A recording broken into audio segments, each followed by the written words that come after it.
Olá! Vamos conversar sobre um assunto bem delicado, né? Aquela sensação de culpa que muitas vezes aparece junto com o desejo de prosperar financeiramente. Isso é algo que toca muita gente de fé. São perguntas bem honestas que ficam ecoando na mente.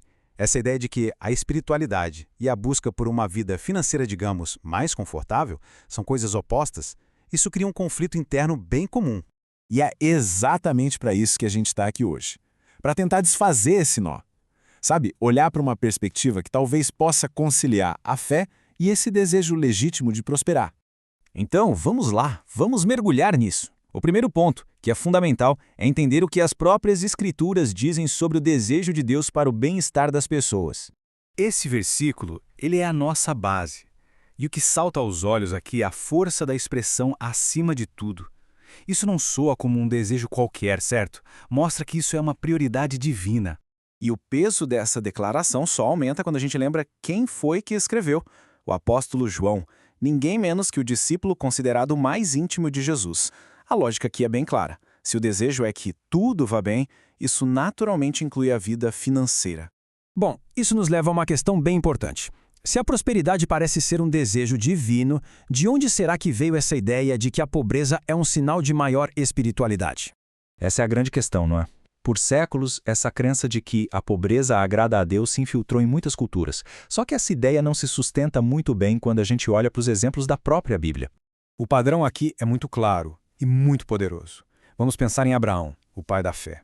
Ele era imensamente rico, tinha ouro, prata, um exército próprio e ainda assim era chamado de amigo de Deus. E Jó, descrito como o homem mais próspero de todo o Oriente e ao mesmo tempo justo e íntegro. Davi e Salomão controlavam fortunas gigantescas, que foram usadas para um propósito grandioso, a construção do templo. A riqueza deles, veja bem, não era um obstáculo, era uma ferramenta alinhada à missão de cada um. E o que todos eles tinham em comum? Uma relação muito profunda com Deus. Então, o ponto crucial é este. A Bíblia nunca condenou a posse de recursos. O que ela condena, na verdade, é o lugar que o dinheiro ocupa no coração da gente. Vamos então aprofundar um pouco mais essa distinção, que é vital. A diferença entre usar uma ferramenta e ser controlado por ela. A definição aqui é cirúrgica. O problema não é o dinheiro em si, mas a inversão de papéis. É quando a ferramenta que deveria servir a um propósito se torna o mestre, aquele que dita as regras, as emoções, as decisões. Esse versículo é famoso, mas muitas vezes ele é citado pela metade. O texto é muito explícito. Não é o dinheiro, e sim o amor ao dinheiro, que é a raiz de todos os males. É uma pequena diferença nas palavras, mas que muda tudo. A diferença é gritante, né? De um lado, ter dinheiro é ter uma ferramenta para o bem. Pode ser até um resultado de uma vida com propósito. Do outro lado, o amor ao dinheiro é uma corrente que escraviza, uma obsessão que gera cobiça e que acaba desviando da fé. Certo? Com essa base toda mais clara, a questão agora é como colocar isso em prática. O próximo passo é uma verdadeira reprogramação de mentalidade. O processo para essa reprogramação é simples, mas ao mesmo tempo muito poderoso. Basicamente são 3 passos. O primeiro é reconhecer com honestidade aquela crença limitante sobre dinheiro. O segundo é se firmar na verdade bíblica que a gente acabou de ver. E o terceiro, que é um passo ativo, é declarar em voz alta a nova crença. E aqui está uma declaração que resume tudo. A prosperidade como vontade divina, o dinheiro como ferramenta e a nossa postura como a de um administrador fiel, não de um dono ansioso.